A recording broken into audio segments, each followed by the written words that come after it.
Oil. In the news, we constantly hear that the world is running out of oil. This should mean that worldwide supply will be smaller and the price of oil will be higher. However, the opposite is happening. Oil prices have dropped significantly, making oil relatively cheaper than ever. How is this possible? The price of oil, gas and coal is formed by supply and demand. Until recently, three forces influence this. Which forces are these? The first force is the growing importance of oil in our economy. We need oil for most heating, transportation, electricity, and it is a prime raw material for chemicals, fertilizer, and plastics. Because we use so much oil, the demand continues to increase. The second force is the emergence of monopoly positions. When capitalism reigns, multinational oil companies, merchants, and even individual investors can obtain monopoly positions in various parts of the production process. This allows them to set a price for their part of the process and hence impact the overall price of oil. The third force is the collection of geopolitical games being played in order to gain political power. An example is the nationalization of oil companies in a country, allowing the government to control production supply and impact the price of oil. So, these three forces have always determined the price of oil. At the end of the 20th century, a fourth force has entered the scene. Burning oil is one of the main causes of global warming. Therefore, alternative forms of self-renewing energy must replace oil as soon as possible.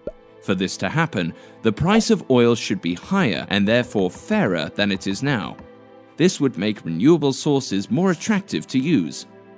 However, the price of oil still seems to be controlled by monopoly positions and geopolitical games. So who is playing these games, keeping the price so low? You might think that multinational oil companies like BP and Shell are in charge. In reality, there are many more national and international players in the oil game. One of these players is the OPEC, the Organization of the Petroleum Exporting Countries. Forming this alliance of 12 already influential oil-producing countries made them powerful enough to determine worldwide supply and hence control the price in the past decades. However, in recent years, other players have also become powerful. To try to swiftly defeat this competition, OPEC has opened its oil taps completely, greatly increasing supply. This caused the price to have fallen so dramatically lately. Such a low price is not favorable for any oil-producing countries, so even the countries within OPEC are suffering. Yet, founder Saudi Arabia persists in hope of defeating competitors and securing OPEC's dominance in the worldwide oil trade. One of the powerful new players is Russia.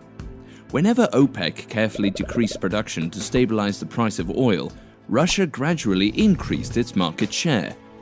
This has resulted into Russia becoming one of the world's leading exporters of oil. Another major player, China, uses different tactics. Instead of taking on the competition, they economically stimulate several poor countries, mostly in Africa, in exchange for the rights to drill there and import the oil directly to China. This allows China to keep most of their oil trade away from the world market. The United States was always highly dependent on OPEC for their oil. In recent years, they have made great strides in extracting shale oil and gas, which is expensive and potentially harmful for the environment. Taking these risks made the US less dependent on other parties. With all these new players in the oil game, it seems that OPEC is losing the power to determine the oil price. So what will happen now? One scenario is that OPEC will succeed in crushing the new competition and have the power again. Or will all oil-producing parties survive with this low price? Or will there be a new dominant producer? All these scenarios rely on geopolitical games being able to keep oil an attractive source of energy so that renewable energy sources don't stand a chance.